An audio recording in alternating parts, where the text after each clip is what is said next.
You've seen the headlines, right? Billionaires buying up massive tracts of farmland. Hedge funds swallowing entire regions. Corporate giants quietly accumulating land in places the public has already written off. We're talking about wildfire zones, drought zones, hurricane-exposed coastlines. The media calls them unlivable. But what if that's the biggest lie of all? Here's the question almost nobody is brave enough to ask. Why would the richest, most data-driven people on Earth deliberately buy land in areas everyone else is fleeing? What if the danger is the distraction? Today, I want you to consider a much darker possibility. What if the world's biggest collapse, 2008, 2020, and the one that feels like it's forming right now were not accidents, but part of a repeating cycle? A cycle engineered to create predictable panic so the elite could buy up the world from underneath our feet at the lowest possible price. If your rent is suffocating you, if your grocery bill just keeps climbing, if your job feels unstable, that isn't random. It's a ripple effect. It's the consequence of a system designed to extract wealth and transfer land upward. Before we dive deeper, do me a favor and drop a comment letting me know where you're watching from. I love seeing how global this community is, all of us connected, trying to figure this out together. And if you're new here, hit that subscribe button. Join the thousands of people who are seeking the unfiltered truth that mainstream finance will never, ever give you. Because today, you're going to learn why these so-called red zones aren't being abandoned, they're being absorbed. To understand what's happening right now, you have to understand a pattern. A pattern that's older than the US dollar itself. A pattern that repeats every single time the elites want to tighten their grip on the ground beneath your feet. So, let's rewind. The year is 1873. It's called the Panic. A massive banking collapse rocks the nation. Railroads default on their debts. Credit completely dries up. So what happens? Ordinary families, just like yours and mine, lose their homes. They lose their farmland.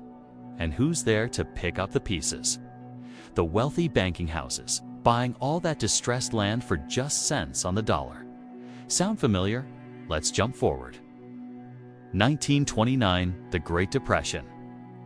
The official story, the one they teach in schools, says reckless speculation caused the stock market crash. But behind the curtain, liquidity, the flow of money, had already been quietly tightened for months. And once again, the very same banks that helped trigger the collapse were the ones who swooped in to buy up farms, factories, and properties for pennies afterward. Sound familiar? Okay, how about 1987? Black Monday. The stock market crashes an unbelievable 22% in a single day. People are panicking, selling everything. But the big institutional buyers, they barely flinch. They're calm. Instead, they use the chaos to expand their portfolios into infrastructure, into more farmland, into resource-rich zones that would pay off for decades. Are you starting to see the pattern yet? Now we reach the modern era. 2008, the global financial crisis. The media still tries to tell you it was caused by irresponsible homebuyers taking out loans they could unafford. But in reality, the liquidity freeze, the sudden stop of money flowing between banks, was deliberate. And what happened next? Private equity firms like Blackstone bought over 200,000 single-family homes in just 2 years.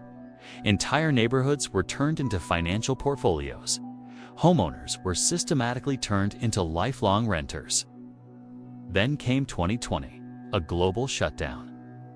Governments flooded the system with mass liquidity injections, stimulus checks. Business loans money was everywhere. And what followed that? Record-breaking inflation, and now a historic tightening of money. Interest rates are soaring. And guess what? The elites are once again expanding their holdings. But this time, they're targeting 3 specific types of red zones. First, wildfire risk regions. Think parts of California, Oregon, Colorado. Second, drought-stricken regions like the American Southwest. And third, hurricane-exposed coastlines in places like Florida and the Gulf Coast. The media tells you these areas are worthless, too risky, but they are becoming future control nodes in the next global economic cycle. You see, every era has a public narrative: risk, danger, avoid this area at all costs. And a private one whispered in boardrooms: acquire the land now.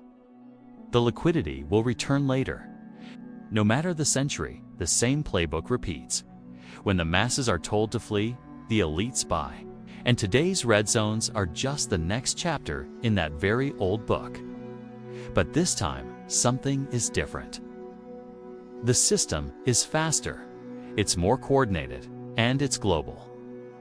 Which brings us to the midpoint twist, the core mechanism that makes this entire global land grab possible. This is the turning point of the whole story. The reason billionaires, sovereign wealth funds, and private equity titans are buying up land in America's supposedly abandoned regions has nothing to do with climate risk or simple speculation. Those are the surface level stories, the distractions.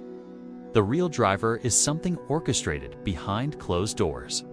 A system that dictates when money is cheap, when it's scarce, when panic must hit the streets, and when land must be sold off by a desperate public. This hidden engine is called the global liquidity harvest cycle. It's not some vague theory. It's a four-phase pattern that has repeated with stunning regularity for over a century, and it works like this. Phase 1. Liquidity floods. Central banks and governments inject massive amounts of money into the economy. Credit is cheap, loans are easy to get, and asset prices, stocks, real estate, everything start to bubble up. This is the boom. Everyone feels rich. Phase 2. The trigger event.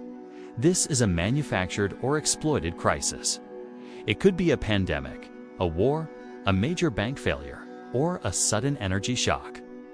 The goal is to create maximum fear and uncertainty. The media amplifies the panic 24/7. Phase 3.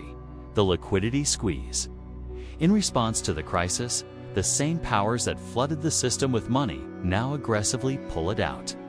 They raise interest rates, making borrowing expensive. Credit dries up. Businesses fail. People lose their jobs. The boom turns into a devastating bust. And that leads to the final, most important phase. Phase 4. The harvest. During the squeeze, ordinary people and small businesses are forced to sell their assets to survive. They sell their homes, their land, their stocks, anything to get cash. And who is waiting with piles of dry powder ready to buy? The same elites who benefited from the initial flood and were prepared for the squeeze. The average person just feels this as a painful cycle. Boom, crisis, recovery, repeat. But the elites, they treat it as a shopping schedule. Every crisis creates forced sellers. Every forced seller creates cheap land. And every cheap piece of land becomes their property, ready to multiply in value during the next boom. This system has been running on overdrive since the world left the gold standard in 1971, and it's now entering its most aggressive phase ever. And the most shocking part, there is one entity, one name, connected to every single one of these cycles.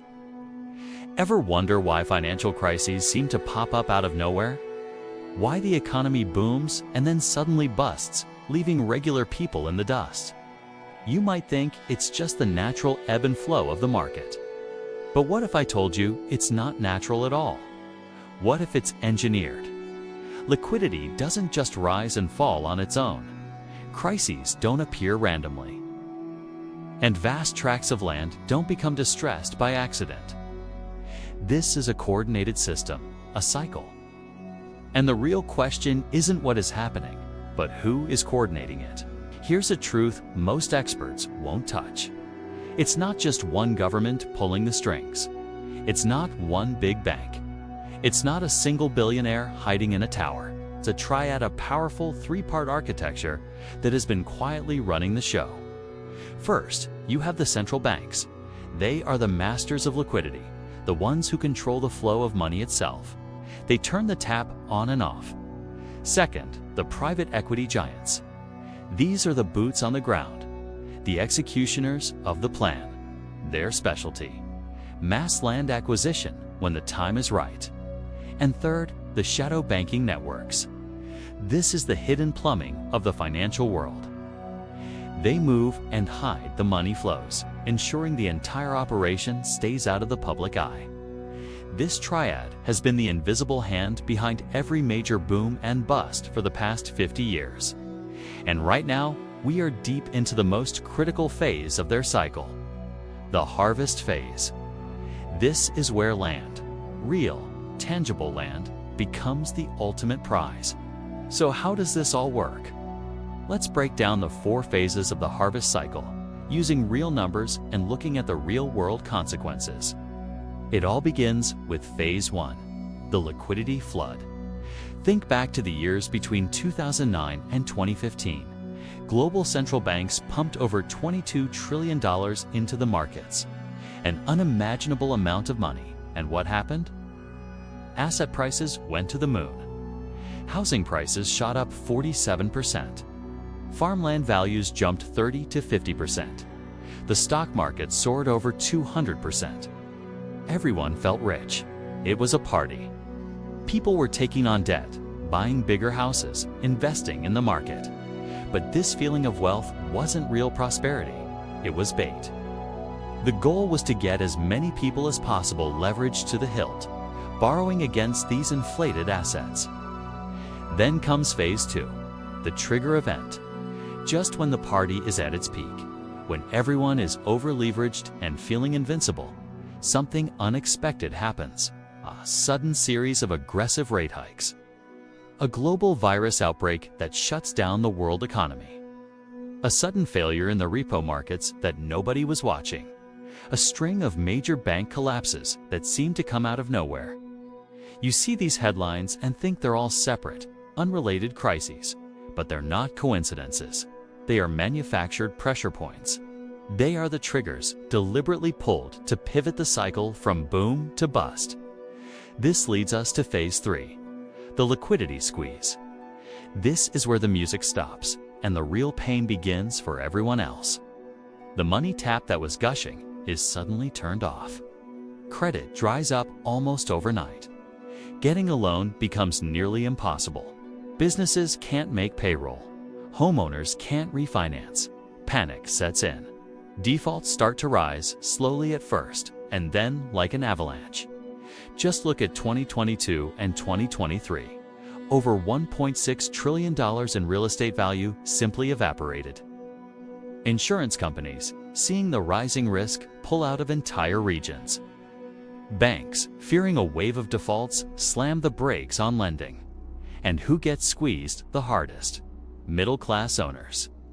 The very people who took the bait in Phase 1 are now forced to sell their homes, their businesses, their land, often at a huge loss, just to stay afloat. And where are the biggest zones of these forced sellers? They are what the insiders call red zones. Now we enter the most ruthless stage of all. Phase 4, the harvest. While everyone else is panicking and selling, the triad is buying. This is their moment. Private equity firms don't just buy a house, they buy entire neighborhoods.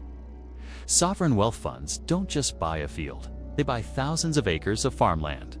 Institutions swoop in to acquire distressed commercial properties for pennies on the dollar. Shadow lenders, who provided higher risk loans during the boom, now seize the properties from those who default. This isn't a new strategy. After the 2008 crisis, between 2010 and 2012, this same elite group acquired over 240,000 homes at rock-bottom prices. And today, the harvest is happening again, but they're even more strategic. They are targeting specific areas, the red zones.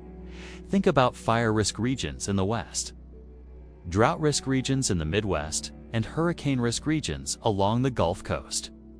To the average person, these areas look like liabilities, too risky to own. But the elites see something else entirely. They know 3 secrets the public doesn't. Secret number 1, risk is temporary. Fires get contained, droughts end, and storms pass. The media-driven fear eventually fades. Secret number 2. Land is forever. It's the one asset they're not making any more of. And secret number 3, the most important one, control beats profit. They aren't just buying for short-term gains. They are buying for long-term control. These red zones, the places everyone is fleeing from today, are destined to become the strategic assets of tomorrow. They will become future water corridors, controlling access to a priceless resource. They'll be turned into future logistics hubs, controlling the flow of goods. They'll become future resource monopolies and future subsidy magnets. Here's the kicker. For every dollar they invest in these risky areas, they often receive $2 to $5 back in future government incentives and subsidies for redevelopment. You, the taxpayer, pay for the recovery. They own the recovery. That's the harvest cycle. But here's the part that most people really don't want to hear. The next collapse, the one that's being engineered right now, won't just be a transfer of money. It will be a transfer of territory, a transfer of sovereignty. The system is now global, digital, and instantaneous. A rate hike decision made in Washington ripples through European markets in a matter of hours. A liquidity freeze in Asia hits the American land market within days. There's no escaping it. The elites are preparing. They are in the harvest phase. The land they are buying today, the farmland, the water rights, the key logistical choke points will define the next 50 years of economic and social control. Once they own the land, they own everything connected to it. Supply chains, water access, housing, agriculture, and regional power. So, I'll ask you, after seeing this pattern play out over and over, are we any wiser now? Or are we just walking down the exact same path, maybe just wearing better suits this time? If you're still watching and this is making sense to you, I want you to do one thing. Comment below with the words, "The harvest cycle has begun." Let's see how many of us are awake to this. And if you know someone who is still asleep to this pattern, share this video with them. Finally, hit that subscribe button if you want more unfiltered truth about the hidden financial forces that are shaping your life and your future. Thanks for watching.